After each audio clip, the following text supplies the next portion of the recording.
میں نے گرج کر کہا۔ میرا ریوالور ٹارچ کے آگے تھا اور جج ہری کرشن اسے صاف دیکھ سکتا تھا۔ وہ چونک کر سیدھا کھڑا ہو گیا۔ اس دوران فائرنگ ایک دم رک گئی۔ میں اٹھ کر ہری کرشن سنگھ کے پاس پہنچا۔ جج صاحب آپ یہاں؟ اب وہ بھی مجھے پہچان چکا تھا۔ چند لمحوں کے لیے اس کے چہرے پر پریشانی کے سائے لہرائے، لیکن پھر فوراً ہی افسرانہ سج دھج واپس آ گئی۔ باروب لہجے میں بولا، یہی سوال میں بھی تم سے کر سکتا ہوں۔ ہم تو یہاں شہباز کی گرفتاری کے لیے آئے تھے، ہم کو بھی یہی اطلاع ملی تھی، لیکن پولیس پارٹی پر حملہ کیا گیا ہے، میں نے احتجاج کرتے ہوئے کہا۔ وہ قدرے حیرت سے بولا، یہ میں تم سے سن رہا ہوں کہ یہاں کوئی پولیس پارٹی بھی موجود ہے؟ بستی کے اندر سے بلند ہونے والی گرجدار آوازوں نے ہماری گفتگو کو آگے بڑھنے سے روک دیا۔ ٹارچ کی روشنی میں ہم بستی کی طرف بڑھے تو یہاں مسلح سکھوں کا جمگھٹا سا نظر آیا۔ ان کی تعداد 20 سے کم نہیں تھی۔ سب کے سب رائفلوں، کلہاڑیوں اور ریوالوروں سے مسلح تھے۔ ان میں ایک ہٹی کٹی عورت بھی تھی۔ اس نے مردوں کی طرح کمر سے گولیوں کی پیٹی باندھ رکھی تھی اور اکڑ اکڑ کر چل رہی تھی۔ جیسا کہ بعد میں پتہ چلا کہ یہ ہلاک ہونے والے پہلوان وچن سنگھ کی بڑی بھاوج تھی۔ اس نے سوگند کھا رکھی تھی کہ شہباز پہلوان سے اپنے دیور کی موت کا بدلہ ضرور لے گی۔ ان لوگوں کو بھی کل شام ہی پتہ چلا تھا کہ شہباز پہلوان اپنی ایک رشتہ دار سے ملنے بدھ کی رات دیپال پور کے قریب خانہ بدوشوں کی بستی میں آئے گا۔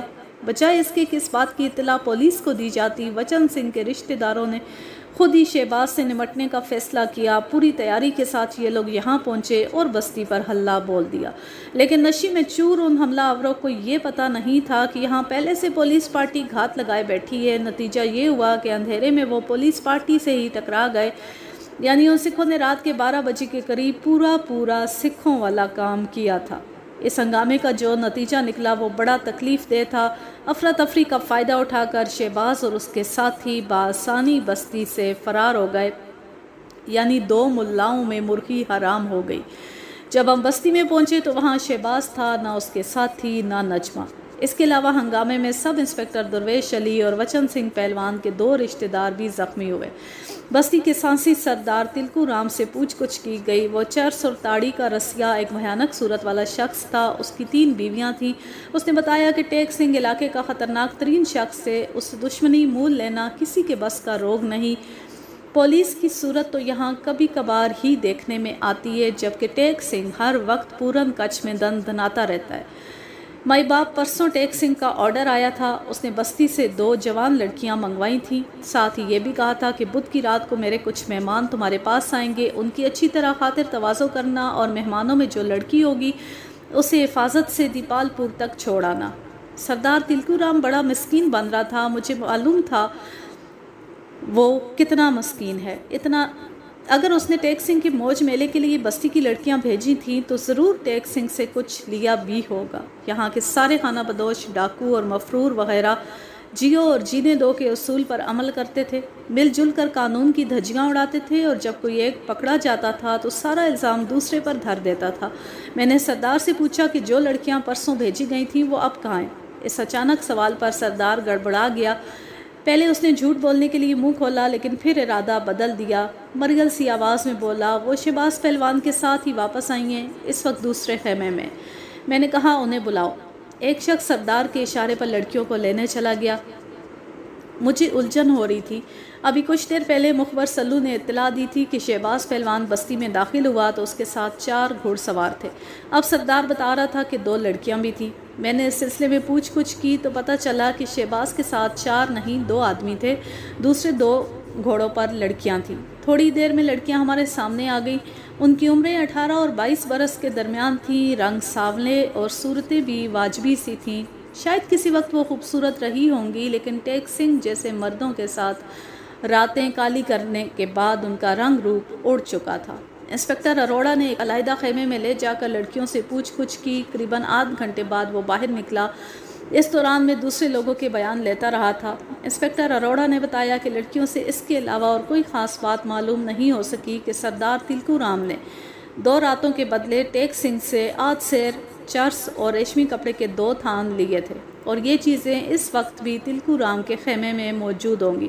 لڑکیوں نے بتایا تھا کہ انہیں ٹیک سنگھ کے ڈیرے کے بارے میں کچھ پتہ نہیں۔ انہیں آنکھوں پر پٹی باندھ کر وہاں لے جایا گیا تھا، اور واپسی کے وقت ویسی ہی اندھیری رات تھی۔ ڈیرے میں لڑکیوں کے ساتھ وہی کچھ ہوا تھا جو شرابی مردوں کے جمگھٹے میں 2 اجنبی لڑکیوں کے ساتھ ہو سکتا تھا۔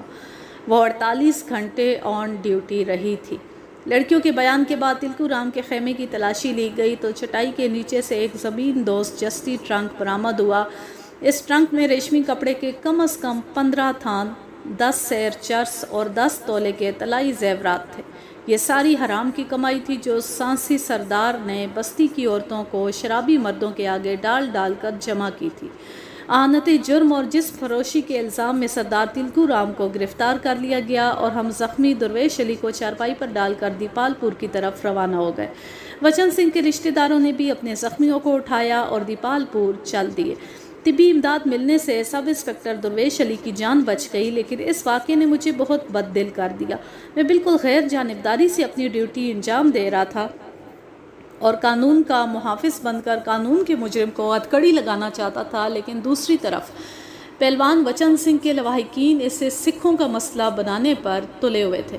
ان کے دماغ میں یہ بات گھسی ہوئی تھی کہ مسلمان پہلوان نے سکھ پہلوان کو قتل کیا ہے، اب مسلمان پہلوان کو انجام تک پہنچانا سکھوں کی ذمہ داری ہے۔ اور تو اور سول جج ہری کرشن جیسا شخص بھی بندوق ہاتھ میں لیے دن دناتا پھر رہا تھا۔ بجائے اس کے کہ وہ پولیس کی مدد کرتا، اس نے اپنی جلد بازی سے بنا بنایا کام بگاڑ دیا تھا۔ اب شہباز پہلوان پھر آزاد تھا اور ڈیک نالا پار کر چکا تھا۔ سوچ وچار کے بعد میں نے فیصلہ کیا کہ خود کو اس کیس سے الگ کر لوں۔ مجھے شہباز سے کوئی ہمدردی تھی، نہ وچن سنگھ کے رشتہ داروں سے کوئی بیر۔ اس معاملے میں الجھ کر میں خواہ مخواہ عذاب میں مبتلا ہو رہا تھا۔ جو کام میں کر رہا تھا وہ کوئی اور پولیس انسپکٹر بھی کر سکتا تھا، اور اگر کوئی دوسرا نہیں کر سکتا تھا تو وچن سنگھ کے رشتہ دار تو کر ہی سکتے تھے۔ میں نے ایس پی صاحب کے نام ایک درخواست لکھ دی کہ تھانے میں کام کی زیادتی کے سبب میرا جیون میں رہنا ضروری ہے، لہٰذا وچن سنگھ قتل کیس کے معاملے میں انسپکٹر اروڑا کے ساتھ کسی دوسرے انسپکٹر کو اٹیچ کر دیا جائے۔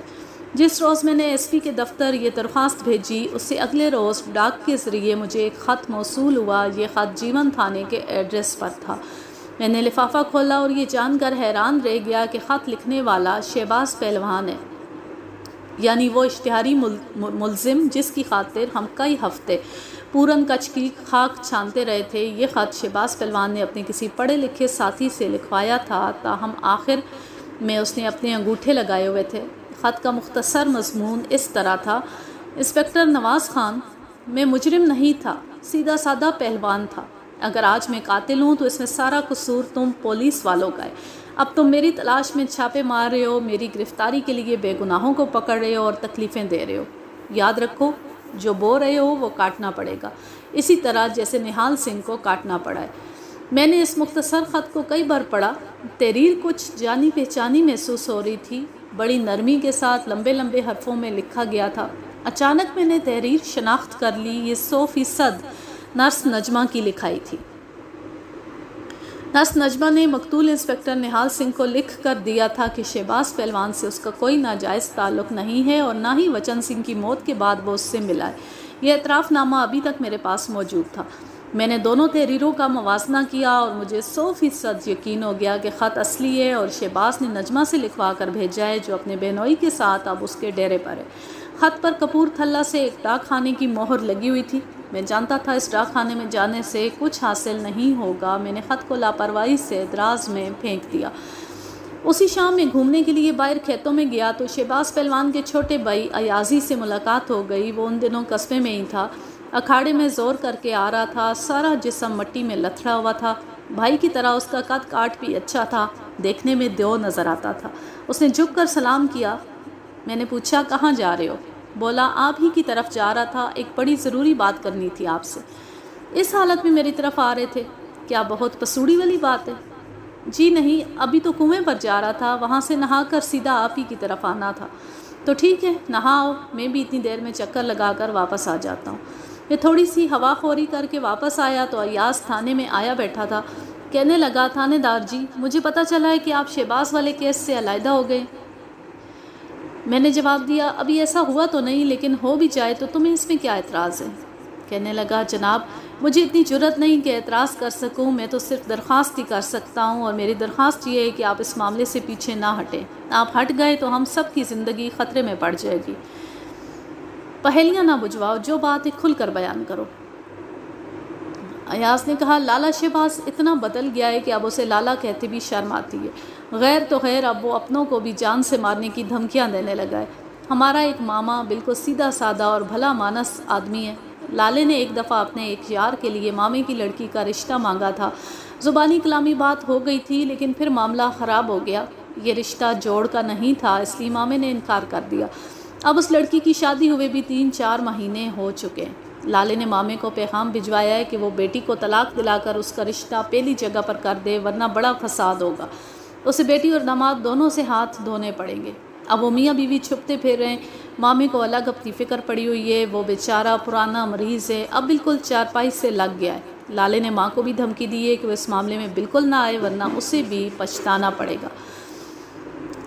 اس نے پوری تفصیل بتاتے ہوئے رو دینے والے لہجے میں کہا تھانے دار جی آپ اس معاملے میں بالکل ڈھیل نہ ڈالیں، لالے اور اس کتے ٹیک سنگھ کو پکڑنا بس آپ ہی کے بس کا روگ ہے۔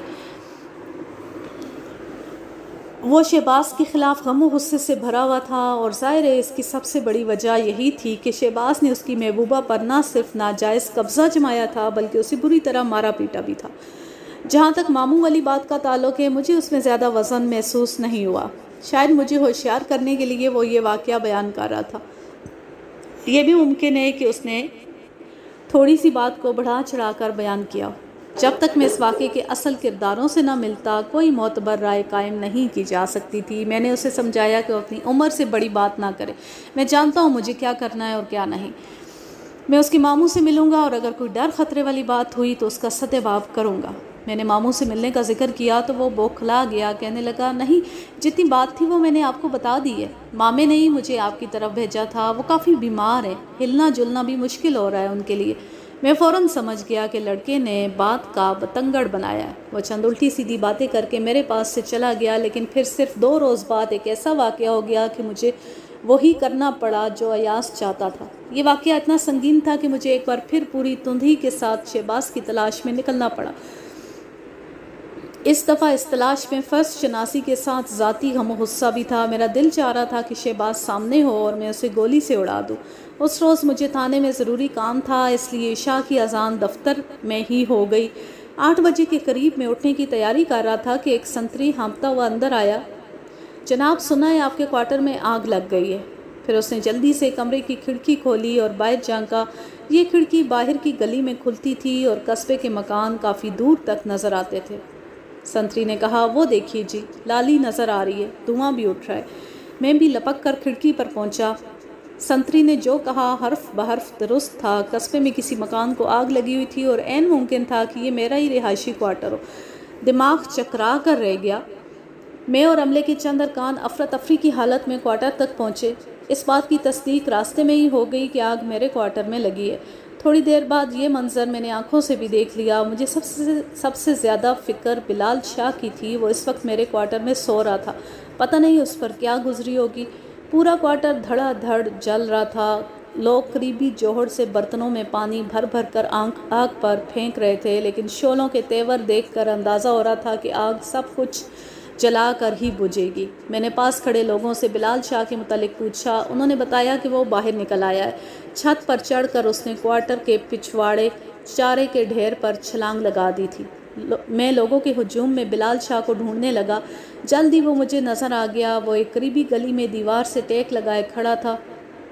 ارد گرد محلے والے موجود تھے، کوئی اس کی ہتھیلیوں پر مالش کر رہا تھا، کوئی پانی پلا رہا تھا۔ دھوئیں کی وجہ سے بلال شاہ کا دم بری طرح اکھڑ گیا تھا۔ جلد ہی میرے تھانے کا عملہ بھی آگ بجھانے میں مصروف ہو گیا۔ 10-15 منٹ کی سخت کوشش کے بعد شعلے سرد پڑ گئے۔ کوارٹر کی صرف 2-3 دیواریں بچ سکی تھیں۔ چھت اور ساز و سامان سمیت ہر چیز راکھ ہو گئی تھی۔ مجھے زیادہ افسوس ان کاغذات کا تھا جو میری الماری میں رکھے تھے۔ ان میں چند ضروری فائلوں کے علاوہ میری ذاتی ڈائری بھی موجود تھی۔ اس کے علاوہ میرے اہل خانہ کی نادر تصویروں کا ایک البم تھا جس کا نقصان مجھے تا زندگی نہ بھول سکے گا۔ بلال شاہ کی بھی قسمت اچھی تھی جو بچ گیا، ورنہ کوئی کسر نہیں رہ گئی تھی۔ وہ بڑی پکی بلکہ لوہے توڑ نیند سوتا تھا۔ سرہانے چھوٹا موٹا بم بھی پھٹ جائے تو اسے کوئی فرق نہیں پڑتا تھا۔ جب آگ لگی تو وہ گہری نیند سو رہا تھا۔ پھر کمرے میں دھواں بھر گیا اور دم گھٹنے سے بلال شاہ اٹھ بیٹھا۔ اندھوں کی طرح ہاتھ پاؤں چلاتا وہ دروازے تک پہنچا۔